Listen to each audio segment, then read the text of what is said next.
教えてよ教えてよその仕組みを Ohayo gozaimasu. Aujourd'hui encore, on se retrouve pour une nouvelle vidéo où je vais raconter ma vie comme je n'ai rien à faire d'autre. Avant de commencer, merci de t'abonner, merci de liker la vidéo, ça me fait super plaisir. Let's talk about living alone in Japan.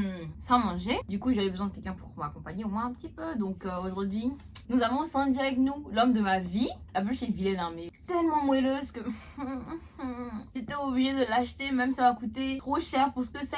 Pas grave, c'est Sandy, c'est mon gars. Comme je l'ai expliqué dans mes précédentes vidéos, ça fait bientôt 2 ans que je suis au Japon. Enfin, ça va faire 2 ans en octobre, donc c'est pas presque 2 ans, c'est on va dire 1 an et demi façon. Je suis à côté. Bref, comme je l'ai aussi dit précédemment, quand je suis arrivée, j'ai directement eu mon appartement. Du coup, sans connaître personne, je me suis encore plus isolée, me direz-vous. Mais je le vois pas comme ça, je préférais vraiment être seule parce que j'ai 2 frères. Du coup, c'est bon comme ça en fait. I needed my time alone. Je trouve que ça a vraiment été une meilleure idée pour moi de vivre seule parce que finalement, en fait, tous les amis que j'ai ici, maintenant je cherche à avoir un appartement parce que vivant share house, des trucs comme ça, en fait, non. Je dirais que venir au Japon pour quelques temps, c'est pas la peine de prendre un Airbnb, ce serait plus intéressant de prendre une share house pour pouvoir se faire plus de connaissances facilement. Mais quand tu cherches à vivre ici, genre je dirais plus de 6 mois, c'est mieux de trouver un appartement parce que franchement, ça rend la vie beaucoup plus facile en fait. Genre très clairement, quand j'entends les stories de mes autres potes, I'm so happy that I'm alone. Donc dès que je suis arrivée ici, en fait, c'était sûr que j'allais pas aller dans une share house. Je voulais vraiment pas, genre, être en communauté parce que en vrai, c'est bien. J'ai grave utilisé les share house de mes autres potes. J'avais la possibilité de me faire des amis là-bas. Du coup, I was going there like every time I can. But vivre en share house, ça veut dire que tu vas partager douche, tu vas partager cuisine, tu vas partager toilette avec des gens. Et franchement, en fait, moi, c'est un truc que je peux plus faire. Genre, bon, je partageais pas forcément ma chambre avec mes frères et tout ça, mais en fait. Non, maintenant, non. Quand mes potes m'expliquent comment ça se passe, non. Tu peux avoir des gens qui sont sales, tu peux avoir des gens qui rangent pas, les trucs comme ça, en fait, non. J'allais souvent dans les charges de mes potes pour faire des soirées. Du coup, il y avait du bordel partout, des verres, des bouteilles, de la nourriture. Et franchement, genre, c'était super marrant, en fait, d'être là-bas pour la soirée, good vibe, bonne entente et tout ça. Genre, super friendly et tout ça. Genre, franchement, c'est ce que j'adore dans les share house. Mais vient le lendemain où il faut ranger. Si tu ne faisais pas partie de la soirée, genre devoir entendre tout ça à côté, en fait, non, c'est pas possible. Dans les soirées où j'allais, moi, personnellement, ok, c'était avec les gens de la share house, mais c'est pas avec tout le monde de la share house. Donc, il y avait aussi d'autres gens qui étaient toujours dans leur chambre en train de, mind their own business. Pendant que nous, on était en train de faire la fête et tout ça. On dirait que c'est nos parents qu'on payait ici. Pour eux, ça devait être grave chiant parce que franchement, je me rappelle qu'on était hyper noisy. Ça sortait par là, ça criait par-ci, ça mettait la musique à fond et tout ça. Et franchement, genre, moi, je m'amusais beaucoup. Genre, j'ai fait ma best life. Parce qu'au bout d'un moment, en fait, genre, avant le last train, je rentre chez moi. Je suis plus obligée de deal avec des situations. Mais ceux qui vivent dans une share house avec ce genre de personnes, donc ils font souvent la fête et tout ça, ça devait être chiant. Un jour même, je leur ai demandé, en vrai, pour vos colocataires qui ne s'amusent pas, comment vous vous amusez? C'est comment?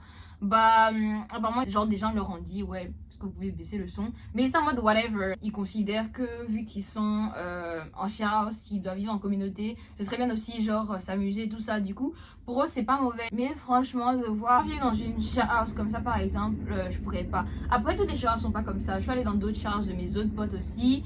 Et franchement, ça diffère énormément. Je suis allée dans des share house plutôt calmes, genre chacun mind his own business. Et genre d'autres share house où franchement c'était à bon coup là. Et genre la première fois que je suis allée dans la charge de ma pote que vous avez vu sûrement dans mon Big Café Vlog, on était un vendredi soir, il était quoi genre 20h. Les éléments étaient en train de travailler, ils nous ont vu arriver, ils étaient en mode ok, party time. J'étais en mode ok, genre vous je vous aime hein, mais franchement c'est pas des gens avec qui je pourrais vivre. Genre ils m'ont plusieurs fois proposé de rejoindre la share house parce qu'il y avait toujours des chambres de libre et tout ça, mais non c'est pas pour moi. Je préfère nettement vivre seule, avoir à gérer mon propre bordel. This is enough for me. Après ça ceci marche pour moi, genre peut-être il y a des gens qui ont besoin d'être avec d'autres personnes la première année, surtout qu'en vrai c'est le Japon, c'est un pays totalement inconnu et je venais seule, j'avais 18 ans, enfin c'est pas forcément peut-être une bonne idée pour d'autres personnes de venir comme ça en fait, de se jeter dans l'inconnu seule. Après moi c'est parce que je suis vraiment indépendante, genre j'ai toujours fait mes choses toute seule. Je suis déjà venue ici une fois auparavant où j'étais dans une famille d'accueil. Bon ok c'est safe, mais dans tous les cas c'était une famille d'accueil que je connaissais pas du tout, donc bon c'est pas la première fois que je me retrouve dans des situations comme ça, mais après c'est la première fois que je vis seule où je suis obligée de moi-même payer mes bills, moi-même faire mes courses, dépendre que de moi-même en fait. Du coup, franchement, au début, c'était plutôt bien parce que en fait, genre, le fait d'être dans un endroit où tu es vraiment juste avec toi-même, franchement, moi, ça m'a fait énormément de bien. Surtout qu'au début, je sortais énormément les soirs avec mes potes, du coup, ça faisait qu'en vrai, genre, juste quand je me retrouvais seule, c'était trop peaceful en fait, c'était mon moment, genre, j'adorais et tout ça, franchement, genre, c'était mes meilleurs moments, j'ai trop kiffé. Après, ça c'était au début, Covid est arrivé. Quand le premier confinement s'est lancé, nous on a fait le premier confinement super rapidement. Ça a fait que je faisais mes cours en ligne et je ne voyais plus personne. Donc j'ai dû vraiment, pour une fois, rester avec moi-même. Et oh mon dieu, it wasn't meant to be for me. C'était vraiment littéralement que faire mes courses. Parce que bon, genre, mes potes étaient des pussy. Ils avaient peur de sortir. Donc bon, moi aussi, genre, j'étais en mode, tout le monde était genre inquiet à cause du Covid et tout ça. Du coup, je faisais l'effort de pas sortir. Que pour faire mes courses, que pour payer mes factures, les trucs comme ça. Vraiment, genre, l'indispensable. Après, je sortais vraiment pas. On va pas dire que c'était une période sombre pour moi, mais on va dire que ça m'a appris à mieux me connaître. Après, je mens parce que j'ai quand même visité. Genre, pendant l'été, j'ai visité. Je suis allée dans 3 petites villes là parce qu'il y avait le Go to Travel. C'était genre, le gouvernement demandait de voyager un peu plus au Japon. Comme ça, ils allaient avoir du bif et c'était moins cher pour nous. Donc, moi, je suis partie. Mais en tout cas, genre, au début, it was pretty tough. Surtout que, genre, même si genre, je suis indépendante et autonome, vivre seule, vraiment cloîtrée dans son appartement, c'était difficile. Du coup, c'est pour ça que j'étais aussi contente d'avoir pris un appartement petit mais quand même grand. Dans le sens, genre, il y a quand même plusieurs pièces, je peux marcher un petit peu et voilà. Du coup, sur ce point-là, quand même, je regrettais mes amis qui étaient en share house parce qu'ils étaient en communauté, donc ils pouvaient encore discuter avec des gens, même si eux, ils m'ont dit qu'au bout d'un moment, c'était chiant aussi. Tout en voir certaines têtes, ça fait chier. Mais dans tous les cas, en fait, ça reste une certaine interaction sociale que je n'ai pas eu moi quand je suis venue et que j'ai décidé de vivre toute seule. Le premier confinement, bon, je l'ai passé un petit peu difficilement, je vais dire. Enfin, genre, j'avais des moments de down parce que, évidemment, genre, mais je te retrouvais toute seule et devoir juste rester avec toi-même. C'est quelque chose surtout que j'avais jamais expérimenté. Donc, bon, genre, je suis pas quelqu'un de casanier. Donc, franchement, pour moi, mon Dieu, Seigneur, genre, c'était trop. Quand les fleurs en cerisier ont commencé à pousser, moi j'ai commencé à sortir un peu avec mes potes. On allait dans des parcs plutôt grands qui étaient encore ouverts. Surtout que le gouvernement nous autorisait. En vrai, il y a eu un confinement, mais c'était plus en mode s'il vous plaît, ne sortez pas. Je pouvais sortir. Je le faisais pas parce que personne ne sortait, j'allais pas être la seule dehors comme ça, genre pourquoi. Mais après là ça va mieux, ça se passe mieux, genre franchement, je ressors beaucoup. Là dans la période où je filme, on est encore en situation de crise au Japon. Tout est fermé après 20h. That sucks. Après, en vrai, qu'est-ce qu'il y a de différent quand tu vis seul au Japon? Oh mon dieu, oui. C'est tellement safe que là, je peux sortir sans crainte. Genre, je vis ma meilleure vie. Bon, encore, il y a des trucs que je peux pas faire. Par exemple, genre, moi, personnellement, en tout cas, je peux pas dormir dans le métro. Genre, les gens dorment énormément dans le métro. Ça, c'est un truc. C'est le seul moment où ils peuvent se reposer. Du coup, en général, tu vois tout le temps, surtout le soir, des gens en train de dormir dans le métro. Mais moi, c'est quelque chose que je peux pas faire. Mais bref, genre, oh mon dieu, c'est tellement safe que, genre, même si, genre, je vis seule, j'ai pas peur quand je rentre le soir. Avant toute cette situation de Covid et tout ça, je rentrais des shout-outs de mes potes à 2-3 heures. Celles qui étaient pas trop loin, du coup, je pouvais marcher. Genre, je m'en fous du last train.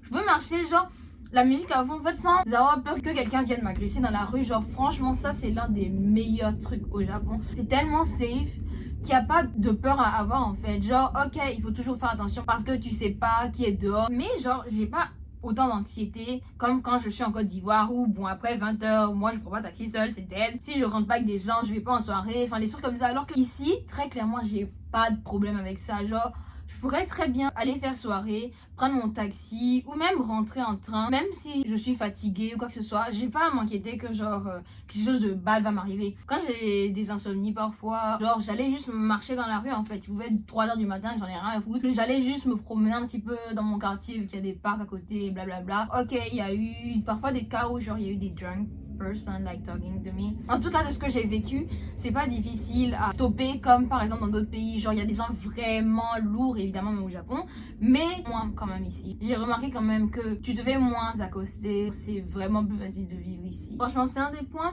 que j'aime beaucoup avec le Japon. Genre, you feel safe for once. Même si je sais que quand je rentre, il y a personne qui m'attend. Du coup, en vrai, genre, je devais faire attention. Je me sens quand même super safe. Et ça, c'est une bonne chose parce que quand même, je suis venue ici. J'avais 18 ans, j'étais littéralement née hier. Et aussi le fait que j'ai pas de famille ici. Donc, si quelque chose m'arrive, I'm alone. Moi, je trouve que c'est une bonne chose que ce soit le Japon plus qu'un autre pays. Parce que très clairement, genre, c'est tellement safe. Genre, franchement, si vous voulez voyager, même seul au Japon, il n'y a pas de problème. Mais Le fait que ce soit trop safe aussi, ça m'arrange pas trop. Parce que du coup, ça fait que quand je retourne au pays, oh mon dieu, genre ça pour dire qu'on est des malfrats, hein. Mais j'ai perdu l'habitude de, par exemple, faire autant attention à mes affaires qu'avant. Genre, au Japon, enfin, je sais que même si, genre, je fais tomber mes écouteurs, la personne arrive à me le ramasser et me donner, ou j'allais les retrouver à l'endroit où j'ai fait tomber, ou genre au poste de police à côté. Mais en tout cas, c'est sûr que je vais retrouver mes affaires alors que, en Côte d'Ivoire, on se connaît, c'est tout ce que j'ai à dire. Vivre seul au Japon, c'est une super expérience. Genre, j'ai un appartement, oh mon dieu. Alors que je suis littéralement née hier, je suis un putain de bébé. Ça m'a appris tellement et ça m'a aidé à grandir, je dirais. Même si j'ai toujours 5 ans d'âge mental. Mais donc, franchement, je dirais que pour ceux qui aiment voyager et qui n'ont pas peur de l'inconnu, s'il y a un pays à choisir pour être seul et voyager, genre le Japon. Après, bon, c'est sûr, c'est mieux genre d'être avec des potes et tout ça. Mais côté safe et côté vraiment tranquille, franchement le Japon. Qu'est-ce que j'ai à dire de plus même? Les Japonais sont tellement adorables, du coup même si je suis seule, c'est une super belle expérience. Du coup, sur ces mots, j'ai rien à ajouter vu que je suis en nuit, donc je pense que je vais arrêter la vidéo ici. Bye bitch.